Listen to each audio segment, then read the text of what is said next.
Hey everyone! Michelle Obama delivered an urgent and explicit plea to men on Saturday to consider the risks to women's health when deciding whom to vote for.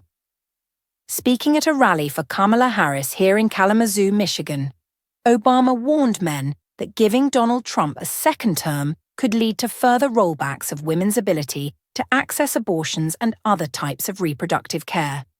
She asked men to think of their wives, daughters, girlfriends, and nieces who she said could face legal jeopardy for seeking an abortion or could suffer miscarriages without one. She cautioned that men share the burden of the devastating consequences that can sometimes come from unwanted pregnancies. And, in somewhat graphic detail, she urged men to consider how their daughters could be the ones too terrified to call the doctor while bleeding during an unexpected pregnancy, or their niece could be the one miscarrying in her bathtub.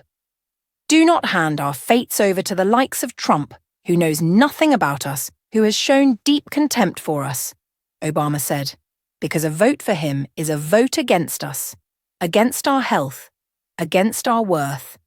Obama's remarks represent some of the most impassioned and visceral comments of the campaign on the issue, as Harris and Democrats have sought to frame reproductive health care as more than just a women's issue.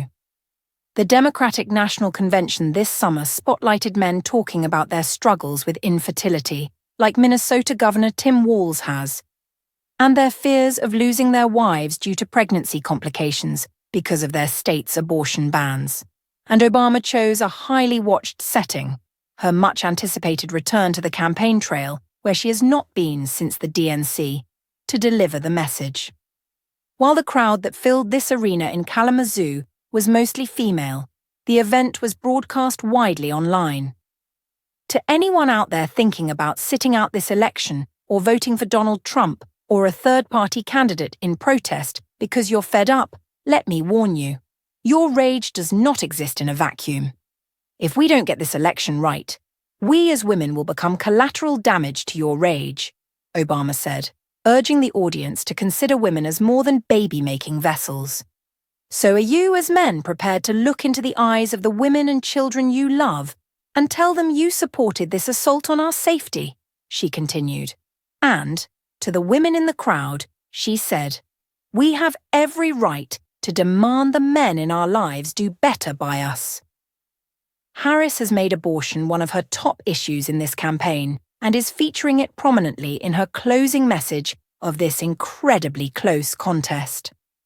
On Friday, she rallied tens of thousands of supporters in Houston to warn of the dangers of a second Trump presidency by reminding them of one of the concrete impacts of his first, a near-total abortion ban in Texas, with violations punishable by up to 99 years in prison and a minimum fine of $100,000.